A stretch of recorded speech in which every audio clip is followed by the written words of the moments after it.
Bonjour à toutes et bonjour à tous. Aujourd'hui, notre neuvième interview sur vie associative et culture. Deux piliers qui créent du lien, de l'engagement et de la fierté au Bourget. Gérald nous rejoint bien évidemment pour évoquer l'état actuel, les besoins et les perspectives dans ce domaine. Bienvenue à toi Gérald.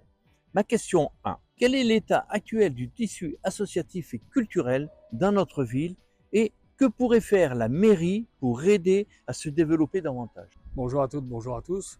Le cas de la vie associative est un cas important, puisqu'il ne faut pas oublier, au Bourget comme ailleurs, mais nous sommes au Bourget, on parle du Bourget, les associations ont toujours été les poumons de la vie locale, et donc à ce titre, il faut saluer, remercier l'ensemble des bénévoles qui font vivre au quotidien les associations. Aujourd'hui, les associations, elles sont un peu, pour certaines, à bout de souffle, par manque de considération, par manque de politique associative, et, j'oserais le mot, par clientélisme. Ils subissent, il y a trop de volonté municipale que les associations sont des associations amies de la municipalité, et lorsqu'on n'est pas dans la norme, lorsqu'on n'est pas dans les règles de la municipalité, on se trouve un peu mis à l'amende. Il y a eu de nombreuses baisses de subventions, il y a des associations qui ne voient jamais les élus ou le maire, et ils se demandent pourquoi, parce que ce sont les associations qui vont vivre la ville du Bourget, et donc à ce titre, il n'est pas normal et il faut véritablement mettre en place une politique associative au sens large.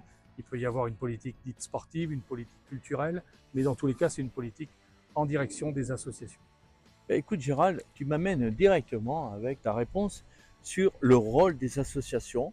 Derrière chaque association, comme on le sait, il y a de l'engagement, il y a des projets, il y a du lien. Donc, quel rôle jouent aujourd'hui les associations dans la vie du Bourget et comment pourrions-nous encourager davantage de citoyens à s'y engager? Bien écoute, déjà une municipalité devrait régulièrement, plusieurs fois par an, réunir l'ensemble des présidents d'associations. On est toujours dans l'histoire du lien, on est toujours dans les projets fédérateurs que l'on peut mettre en place ensemble, et il faut être à l'écoute, encore une fois, il faut être transparent et être à l'écoute des présidents d'associations. Oui, mais là on arrive sur ta politique associative. Voilà, il faut mettre en place une politique associative dans le bon sens du terme. Le mot politique ne doit pas Oui, faire tout à peur. fait. C'est pas de la politique pour adhérer aux idées du maire, c'est adhérer aux idées pour le bien-être du Bourget. Donc, réunir régulièrement, avoir des grands projets. Ça peut être défilés, ça peut être des séances extérieures, présentation des associations, ça peut être, je dirais, des projets fédérateurs. C'est des projets Comme on fédérateurs. faisait à une époque le défilé dans la ville du Bourget avec toutes les associations. Voilà, ça c'est fait. Donc les bénévoles sont prêts, encore faut-il les considérer, ce qui n'est pas le cas aujourd'hui. Eh bien, écoute, on arrive sur justement une question 3 qui est pour moi vitale, dynamiser la culture. Et côté culture, il y a aussi un véritable potentiel à faire rayonner. Quel projet pourrait dynamiser la vie culturelle au Bourget et as-tu des idées précises pour toucher un public beaucoup plus large? La volonté municipale, mais il faut s'appuyer sur des gens qui connaissent le secteur.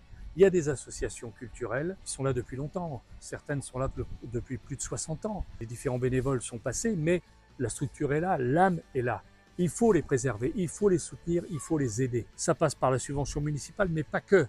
Il faut leur donner les moyens, il faut qu'ils puissent s'exprimer, il faut qu'ils aillent, encore une fois, il faut une ouverture vis-à-vis de la population. Un soutien, un accompagnement. Voilà, tout à fait. Ça ne peut pas se limiter aux actions d'une association ou d'un conservatoire, même si c'est très bien, même si il faut aussi les soutenir, mais il faut amener la culture dans d'autres lieux, vers d'autres clientèles. J'entends parlant clientèle bourgetine, dans d'autres secteurs. C'est ça la culture. Il faut la culture ouverte à tous et pas culture nombrilique avec certains amis où on se fait une petite quelque chose, une petite animation, voilà. C'est pas suffisant ça. Il faut s'ouvrir. Merci Gérald pour cette belle énergie et toutes ces idées inspirantes. La culture et la vie associative sont vraiment les racines vivantes de notre ville. Je te laisse donc, comme d'habitude, le mot de la fin pour conclure cette interview. Eh bien moi j'ai envie de dire vive les associations du Bourget et à bientôt.